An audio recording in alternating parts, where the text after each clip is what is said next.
Hello everyone, welcome back to the channel. Have you ever wondered why atoms combine to form molecules? Why does sodium react with chlorine, or why does hydrogen always exist as H? The answer lies in Lewis' theory of chemical bonding, proposed by Gilbert and Lewis in 1916. According to Lewis, atoms form chemical bonds to achieve stability. Noble gases are stable because their outermost shell is complete. Other atoms have incomplete valence shells, so they lose, gain, or share electrons to attain a stable electronic configuration. Think of it like a phone with a low battery.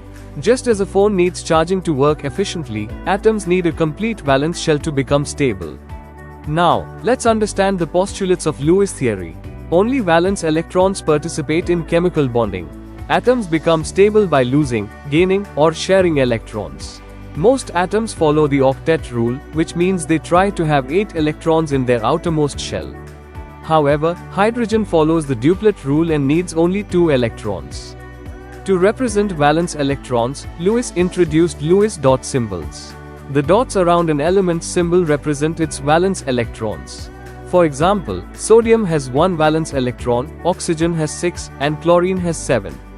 Using these dot symbols, we can draw Lewis structures. For example, in the hydrogen molecule, each hydrogen shares 1 electron, forming a single covalent bond and achieving a stable duplet. Similarly, in chlorine, each atom shares 1 electron to complete its octet.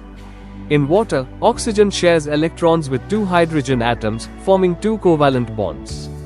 The shared electrons are called bond pairs, while the remaining electrons on oxygen are called lone pairs. Lewis' theory has several advantages. It explains ionic and covalent bonding, introduces Lewis structures, and provides the foundation for understanding chemical bonding. However, it also has some limitations.